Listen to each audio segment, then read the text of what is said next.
గజం కేవలం 4,500 రూపాయలతో 165 గజాల భూమి కేవలం 8 లక్షలు మాత్రమే. ఎవరైనా కానీ ఇండస్ట్రీకి వస్తే చిన్నగా ఎదుగుతారు. కానీ ఇప్పుడు మనకి షోకి వచ్చే ఈ అబ్బాయి మాత్రం చిన్న వయసులోనే ఒక యూట్యూబర్ గా, ఒక మంచి ఆర్టిస్ట్ గా ఎదిగి ఇప్పుడు వాళ్ళ అమ్మతో, ఈ అమ్మకి ప్రేమతో షోకి రాబోతున్నారు. Let's welcome.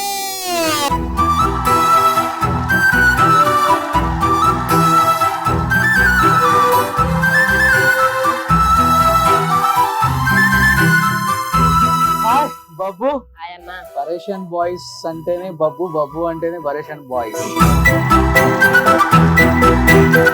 ఇంతప్పుడే ఇంత సక్సెస్ వచ్చింది, ఇంత అయితే ఎట్లా? ఇంకా దుమ్ము దులిపేస్తాడు.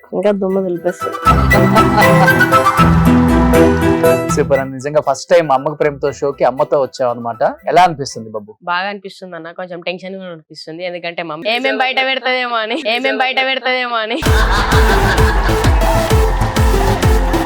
జ్యోతి గారు, ఎలా అనిపిస్తుంది బాబుతో అమ్మకు ప్రేమతో షోకి? ఎందుకంటే పెద్ద పెద్ద సెలబ్రిటీస్ అయిపోయిన తర్వాత అమ్మలందరూ బయట కనపడతారు. బట్ మీ ఓడు చిన్నప్పుడే ఒక సెలబ్రిటీ అయిపోయి మిమ్మల్ని ప్రపంచానికి పరిచయం చేసేసాడు. మేమంటే ఎవరో తెలియదు, అలాంటి పరిస్థితుల్లో మమ్మల్ని ఈ ప్లేస్ లో కూర్చోబెట్టాడు. దానికి చాలా గర్వంగా ఉంది నాకు. ఒకప్పుడు తెలిసిన వాళ్ళు ఎదురుపడినా చిన్న స్మైల్ కూడా ఇచ్చేవారు కాదు. ఇప్పుడు కోరిండి వాళ్ళే పలకరిస్తున్నారు. ఆ స్టేజ్ కి తీసుకొచ్చాడంటే వీడే కాదు. గ్రేట్. అమ్మతో ఎలా ఉంటది బాండింగ్ నీకు బబ్బు? ఎక్కడికైనా షూటింగ్స్ కి వెళ్తా కదా, నేను నార్మల్ గా వెళ్ళిపోతా. రెడీ అవ్వురా అని దమ్ చేస్తాడు. అంటే ఇలా పౌడర్ వేసుకోవడం ఇవేం నచ్చవు, ఎట్లా ఉంటే అట్లనే పోతా అంటాడు. ఎందుకంటే నేను ఆల్రెడీ గ్లామర్.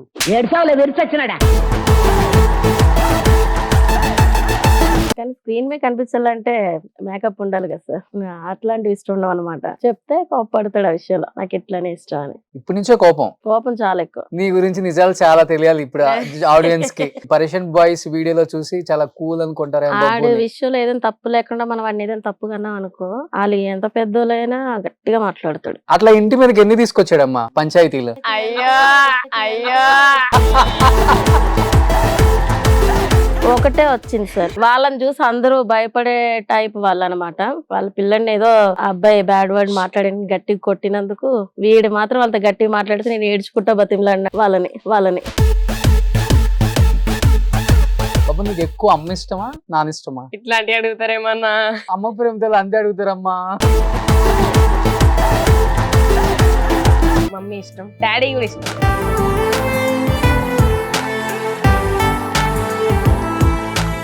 వీళ్ళిద్దరికి ఎక్కువ బాండింగ్ ఉండదు. ఈ వీడియో ఎక్కడ షూటింగ్ వెళ్ళినా ఎక్కడికి వెళ్ళినా వీడితో నేనే వెళ్తాను. వాళ్ళ డాడీ ఆటోకి వెళ్ళిపోతారు. ఇంటి దగ్గర వచ్చిన తర్వాత ఇక ఆయన అంతలో ఆయన కూర్చొని ఆయన రూమ్ లో తింటారు, ఆడుకుంటారు అంతే. లవ్ మ్యారేజ్ అరేంజ్ మ్యారేజ్ మీది? Love marriage. ఓ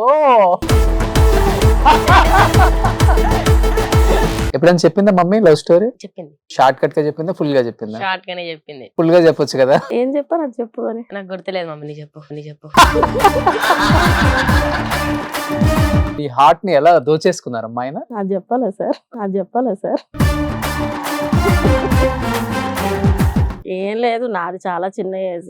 నేను 8th క్లాస్ చదివినప్పుడు మా అమ్మగారికి యాక్సిడెంట్ అయితే నేను స్కూల్ మానేసి మా అమ్మకి సేవ చేశాను. ఆ తర్వాత 8th తర్వాత నాకు ఇంకా స్కూల్లోని 1 year గ్యాప్ వచ్చింది. ఇంకా చదువుకునే ఇంట్రెస్ట్ లేక మా పిన్ని వాళ్ళు ఇక్కడ వర్క్ చేస్తుంటే ఆ వర్క్ నేను కూడా వచ్చాను అనమాట. ఆ ఏజ్ లోనే 14 years ఏజ్ లో డోర్ టు డోర్ ఇంగ్లీష్ లో కాల్ షీట్స్ రాయాలంటేను వీళ్ళ డాడీ స్టాక్ బాయ్ గా వచ్చేవారు. అప్పుడు స్టూడెంట్ నెంబర్ 1 మూవీ ఆ సాంగ్స్ పాడిదాను అనమాట. ఆటోలో కూర్చొని నేను సాంగ్స్ పాడి అలా అందరూ నన్ను ఒళ్ళో కూర్చొని అయిన ఆటో అద్దంలోకి ఏం చూస్తుండే. ఆ ఏజ్ లో లవ్ అంటే ఏం లేదు, ఒక అట్రాక్షన్ ద్వారా గుండె బంధం.